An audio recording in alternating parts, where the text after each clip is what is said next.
This is Hidden Killers Week in Review. A look back at the most prolific stories of the week. Where do they go from here on something like this? Obviously, the original attorneys walked down a pretty bizarre road with the whole Odinism thing. And maybe there is more to that. But if you're the new defense attorneys, do you have to continue going down that road with Richard Allen? Can you completely change up the theories here at this point with it being brand new counsel?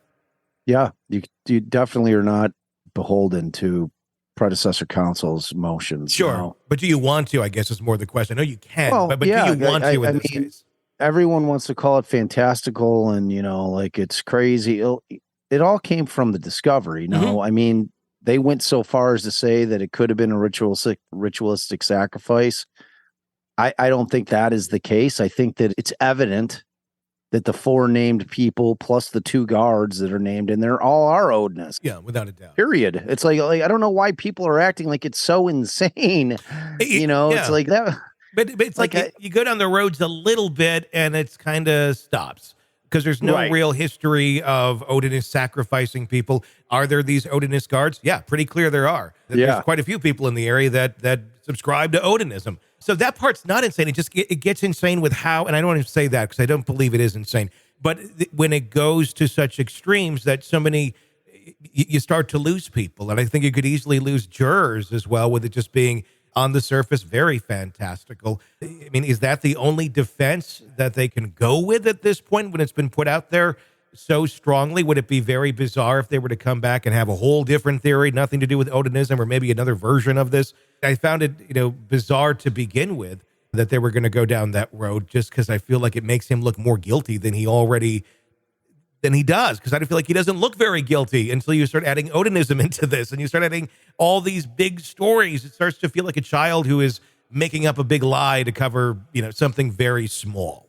Right. Well, but it's not him making anything up. No. Like he's sitting in a prison cell. I mean, again, people just don't seem to understand that everything that the defense brought up in that memo came directly from the state's discovery. It did. Period. Yeah. All of it. My only beef is not that they, brought up Odinism because it's relevant. It is. I mean, these four guys that three cops continued to investigate that angle for months after the unified command abandoned it. And, I don't know why they abandoned it. Yeah. Look, like new counsel is going to come in and they're going to look at the crime scene photos. And if we're to believe the defense, and again, everything is left to interpretation for both the state. That's what the law is about. This isn't about cops are always right or the prosecutor's always right.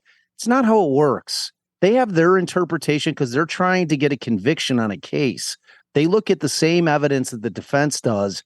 And if they're sitting there and whatever they want to say about for whatever reason they wanted to take a left turn off that angle, they thought enough of the sticks to find somebody at Purdue to say, hey, these seem unusual to us. Are they anything?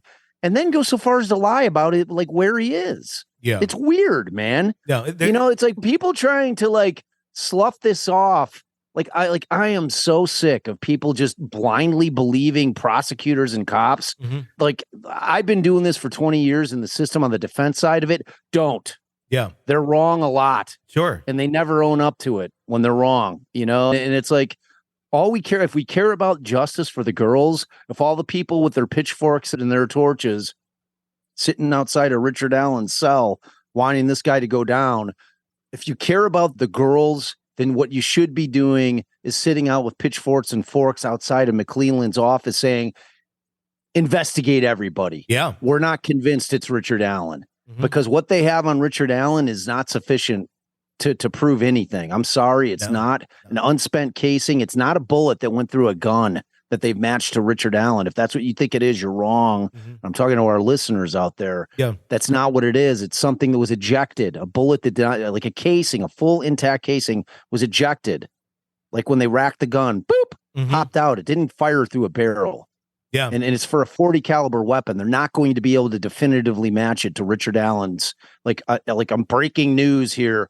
It's not going to be definitively matched to Richard Allen. They can't do it. It doesn't exist in science. It's not accepted science in a court of law. It's not.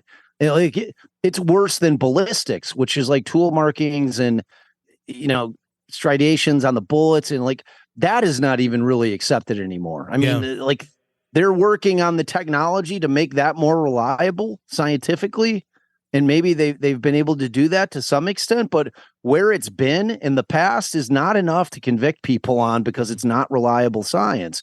And this thing's way less. And then you've got a guy who made a voluntary statement that he was on the tracks, period.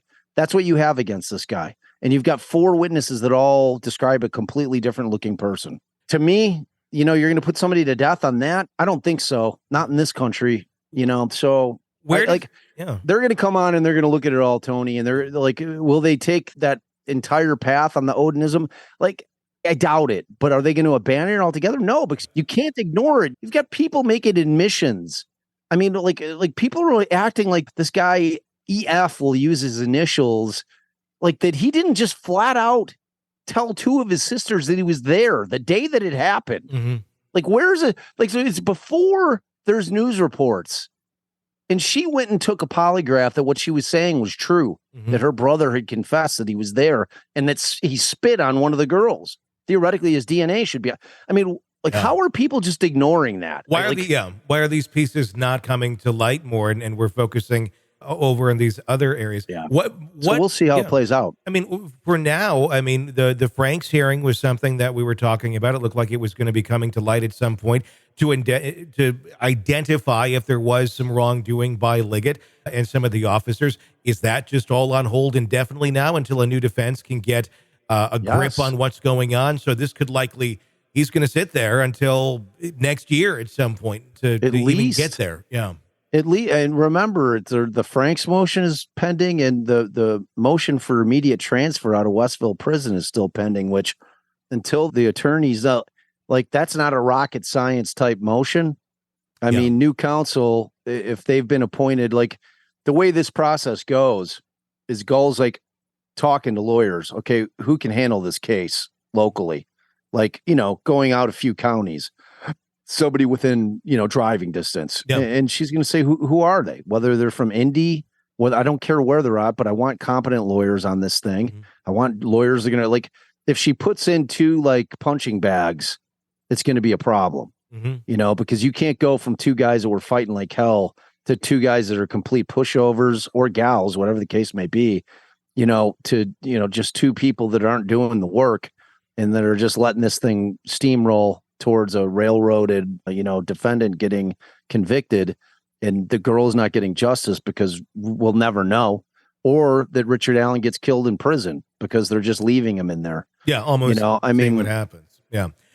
Is there more likelihood of a plea negotiation at this point, at some point, with everything that we know thus far and where it's been sitting? I don't know. The Elford plea is what came to mind earlier today. But I don't know. You would know that area far better than I if that's a road that one may go down, or if they'd want to make a plea deal. If in fact he knows he's innocent, would he want to do that? I mean, the only thing that the state could offer is life in prison. And if Richard Allen didn't do it, why the hell is he pleading to anything? Yeah, no, exactly. like these people talking about, like Brett, my buddy from the prosecutors, keep talking about a plea deal. I'm like, why would this guy plead? Like, are you looking at different evidence that I'm looking at? Because that is not enough evidence to convict anybody. Like, you look at people like Rex Huerman and Koberger, people are like, that guy's guilty. Yeah, I mean, there's little pockets of humans out there that on Koberger, and look, everybody's presumed innocent. We all know that. Like, and I'm a huge proponent of that. I'm always preaching that. And it's true. But, in terms of just giving an objective opinion and reserving your final opinion, when I look at what they have on Koberger, he seems like he's the guy to me. Sure. Okay. And same with Rex Huerman, he seems like he's the guy to me. Mm-hmm. It seems like they have a lot of really good evidence against Rex Huerman. Mm-hmm. That does not exist against Richard Allen. No. It just does not. People keep saying, oh, he's a bridge guy. He's a bridge. You don't know that he's a bridge guy. The guy's 5'4". This guy's like a little Laputian. Like, I'm telling you, like I've seen him in person multiple times. He's a very little guy, and he does not look like bridge guy to me at all. Yeah, I'm sorry. And you've got 2 composites that came out, completely different looking people. The whole case has been screwed up. And you know who's paying the price? Are the girls' families. They're the ones paying the price for this. And they're sitting there wondering because they're seeing and reading and hearing all the same things that we are. Like, I would love to know how confident they are that Richard Allen's the correct person. Yeah. You know, because look, families of victims put all their faith into prosecutors and law enforcement when they say that we got the right guy. Mm-hmm. You know, I mean, they have no choice but to. And when stuff like this starts happening, I mean, what must they be feeling? And look, the law is not kind to victims' families during the pendency of trials. The prosecutor is not keeping them up to date on the blow-by-blows. It's not how it works. Law enforcement is not calling them with updates. They're in the dark, like the rest of us, hearing rumor and innuendo, and that's just a nightmare for them. Yeah. You know, all they want is the right person or persons convicted for killing their girls, period. And that's the only way that we get justice. And where I'm sitting right now, I am not at all convinced that it's Richard Allen, like not even a little bit. And the more that I hear about other individuals and what was going on, there's just something stinks in Delphi, and I don't know what it is, but I have every intention on trying to dig it up.